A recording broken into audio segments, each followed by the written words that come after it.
भारत की धरती पर असंख्य रहस्य दफन है, पर कुछ ऐसे हैं जिन्हें छेड़ना मौत को बुलाने जैसा है।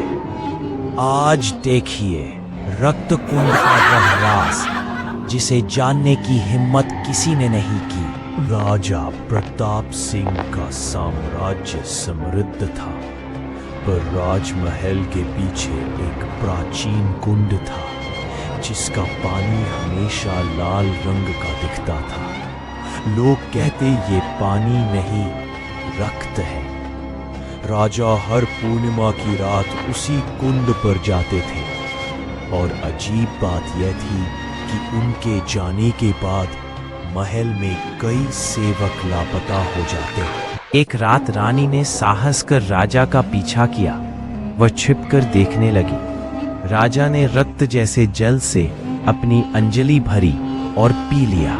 अचानक कुंड का जल उबलने लगा, लाल धुंध उठी और राजा की परछाई लंबी, विकृत और राक्षसी रूप में बदल गई। उनकी आंखों में ऐसी भूख थी मानो इंसानी खून पीने की प्यास हो। रानी भयभीत होकर चीखी और सैनिकों को बुला लाई, पर जब सब वहां पहुंचे राजा कहीं नहीं थे। केवल कुंड में तेज लहरें थी और उसमें किसी की परछाई हंस रही थी। अगली सुबह राजा महल में मिले, शांत, गंभीर।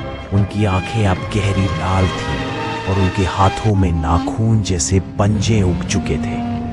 पुरोहित ने कहा, ये कुंड तांत्रिक की बलि से जन्मा है। हर शासक जिसने इसकी पूजा की वह धीरे धीरे तांत्रिक का ही रूप बन गया। कुछ ही दिनों में राजा अचानक गायब हो गए, पर हर रात कुंड से ऐसी आवाजें आती मानो कोई चीख रहा हो और साथ ही कोई हंस भी रहा हो। लोग कहते हैं वो राजा प्रताप सिंह की आत्मा थी जो अब तांत्रिक के रूप में उसी कुंड में बंध चुकी है। और आज भी अगर कोई उस कुंड के पास जाता है तो उसकी परछाई वहां खिंच जाती है। वह इंसान बाहर लौटता तो है